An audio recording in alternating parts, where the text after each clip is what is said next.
want to see your family again. Leave. Leave now. Taking a look at this weekend's North American box office, Liam Neeson's Run All Night dropped 54% from last week. It earned $5.1 million, good enough for third. Oh, it's a lovely bit. Do stop whistling on. In second is Cinderella, which took in $34.5 million. Ginny's never going to stop searching for you. Why? What does she want with her? Tell me. And at number one, the second installment in the Divergent series, Insurgent, earned $54 million. Jason Gorber is a critic with TwitchFilm.com and joins us now, as always, in Toronto. Jason, do you like this version? This is a bad week, Scott. Uh-oh, a bad week. This is not a good week. So here's I'm ready. The deal. Here's the deal.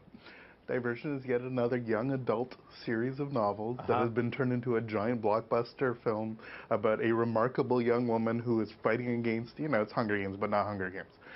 So the deal is that the first Divergent film I actually kind of liked, and when we talked about it, what I actually liked about it is that you had this brash young woman who actually does stuff. She's active. And she actually gets cornered at one point in time in the first film, and they're like, you're not going to shoot me. Basically, you're a girl. And then she shoots them, and then they're like, yeah, why does everybody think that I won't shoot them? Well, this film, they spend the entire time basically of her worrying about, oh, I feel really bad that I shot this guy, or other people like it. For the whole movie? The story doesn't go anywhere. The performances are, I mean, there's really good guys like Mickey Pfeiffer in it, like really great performers. You have Miles Teller from Whiplash. You got guys who should be much better than they are.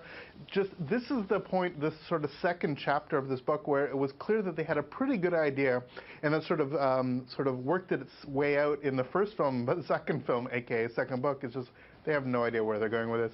And believe it or not, there's a third book in the series, which I believe is being split into two movies, like they always do these days.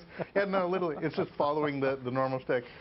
I did not like this film, and I think if you're not a fan of the book, you won't like it very much either. Okay, Taylor Lautner stars as a bike messenger in Tracers. Yeah, how good does that sound, huh?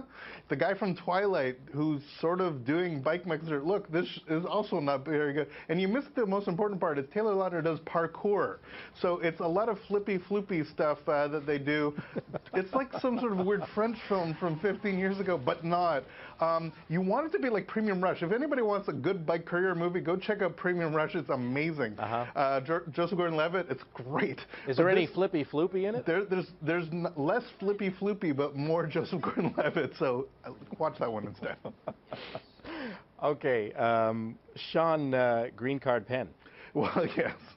So it was a very good joke if you understood the context of the joke. Anyway, the point is that Sean Penn is here as a gunman. Is Sean Penn doing Liam Neeson? And you're like, oh, this is great. We're actually going to do it. He's all pumped up. His arms have those weird veiny things that I guess people work out. Those are called veins. Yeah, I guess. They kind of look odd. What can I say? It's like guys who exercise. But the point is that it's terrible. It has all these notions. It's almost like being like a Bourne movie sort of meets a Liam Neeson movie, and it doesn't go anywhere. The plot is ridiculous, and there's a giant bullfight that takes place in Barcelona, and the funniest credit I've seen in a long time, which is Barcelona had to actually make it say, we don't do bullfights anymore. Since 2011, we haven't done bar fights. So look, the film doesn't go anywhere. It's supposed to be this globe-trotting sort of James Bond spy thing, and ugh. Well, you know, Sean Penn was there. I'm sure there was a bar fight. I see what you did there. Jason, thanks very much. Cheers. Have a great week.